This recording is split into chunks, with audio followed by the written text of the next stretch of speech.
On parle de télétravail obligatoire, de limitation à 120 km/h sur l'autoroute et encore plein d'autres mesures. Le scénario de crise énergétique se précise et c'est ce qu'on va voir dans cette vidéo sur Smart Nomad. Allez, c'est parti.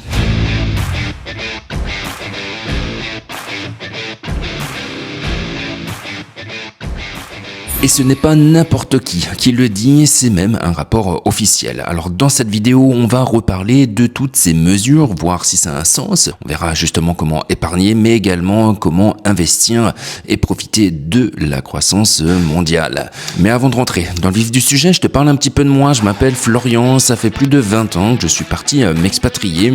J'ai créé mon entreprise et depuis j'investis mon argent en actions, mais également en crypto-monnaie. Alors si toi aussi tu veux devenir libre financièrement, n'hésite pas à t'abonner à Smart Nomad. Ici, tu l'auras compris, on parle sans blabla d'investissement pour devenir libre financièrement et voyager à travers le monde. L'Agence internationale de l'énergie tire clairement la sonnette d'alarme depuis la guerre en Iran et notamment du détroit d'Ormuz. Elle s'attend en gros à un choc encore plus violent que les chocs pétroliers des années 70 réunis. Autrement dit, ça risque de devenir assez compliqué, surtout si la guerre s'intensifie et dure dans le temps. Si tu ne fais pas directement le lien entre pétrole, énergie fossile et croissance, je te recommande fortement la lecture de Jean Covici qui nous prévient clairement que le monde est en train de changer, qu'il n'est pas sans fin. D'ailleurs, c'est le titre de son ouvrage en forme de BD qui t'explique vraiment super bien les tenants et les aboutissants de ce nouveau monde et de ce à quoi il va falloir s'attendre. Ce qu'il faut retenir de ce livre, c'est tout simplement que le monde tel qu'on le connaît aujourd'hui est tout simplement un monde né de l'énergie abondante. Que le pétrole, tout simplement, c'est les globules blancs de la mondialisation. Autrement dit, si ça commence à baisser comme le gaz, ça risque vraiment de faire des étincelles et de faire très mal à la croissance mondiale et notamment européenne, dans la mesure où on est extrêmement dépendant, dans la mesure où en Europe, on ne produit franchement pas grand-chose. D'ailleurs, j'ai fait une vidéo sur le sujet. Si ça t'intéresse, n'hésite pas à t'abonner à Smart Nomad, mais également allez voir la vidéo sur le sujet. On reparle maintenant de la crise des années 70. Et oui, ici, l'histoire encore peut nous apprendre quelque chose.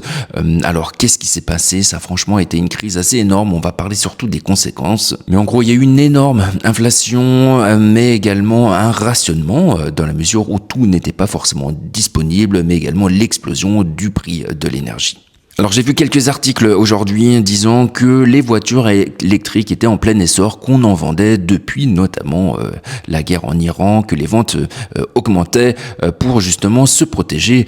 Mais c'est pas forcément la bonne chose à voir dans la mesure où le prix de l'électricité est fonction de celui du gaz et le gaz a clairement également fait l'objet d'attaques dans la guerre en Iran. Je ne sais pas si tu as suivi, mais il y a une nouvelle usine en gros qui a été complètement bombardée, qui a coûté très cher à produire, qui a mis très longtemps à produire. Bref, on va avoir une explosion du prix du pétrole et du gaz et donc automatiquement également de l'électricité. Alors si tu as un peu d'argent de côté, franchement, il va falloir commencer à l'investir intelligemment. Ne le laisse pas dans ton PEA qui est vraiment bloqué, qui te rapporte même pas l'inflation. Autrement dit, tu perds de l'argent tous les jours et avec l'inflation qu'on risque de connaître dans les prochains mois à venir, tu risques de perdre encore plus.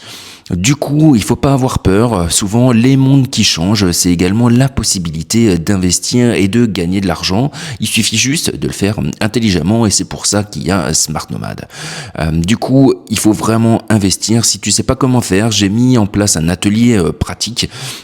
C'est complètement gratuit pour toi, c'est en ligne et je réponds à l'ensemble de tes questions.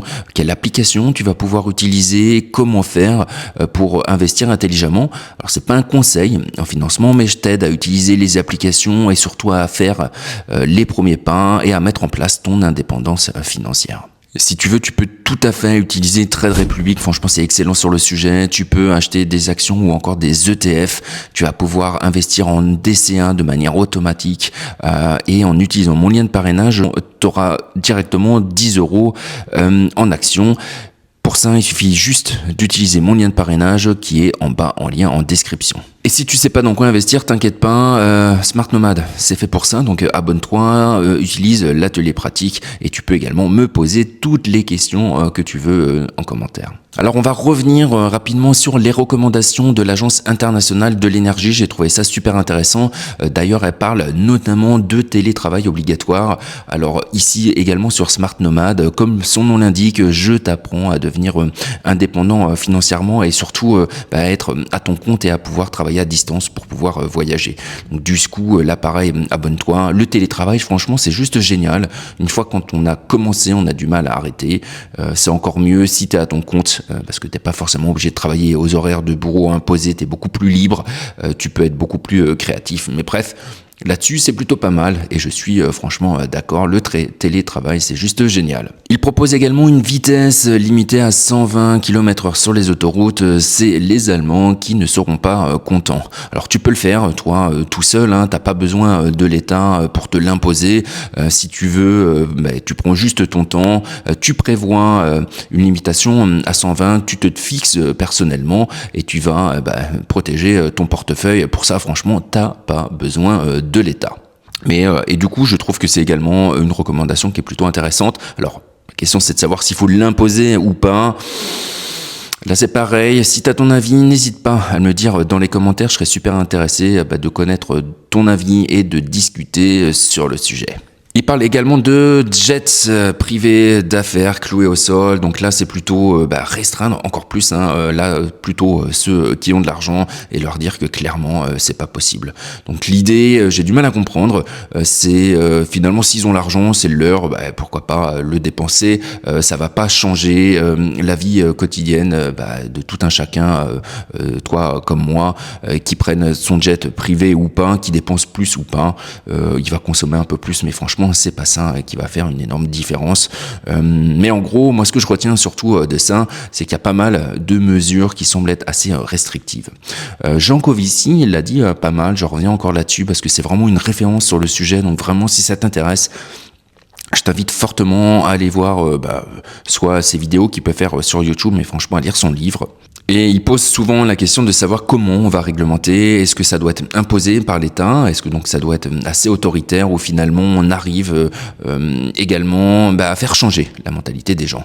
En parallèle, on peut aussi reprendre ce qu'il raconte sur la différence qu'on peut avoir dans son comportement en tant que particulier, tout simplement soit en train d'être un consommateur averti qui volontairement va décider de changer de comportement, supprimant les trajets inutiles, prendre moins l'avion, bref, faire attention à sa consommation énergétique, mais de manière consciente et sans avoir de lien forcément avec son budget. C'est pas une nécessité, c'est vraiment un choix, et c'est quelque chose qui est beaucoup plus toléré.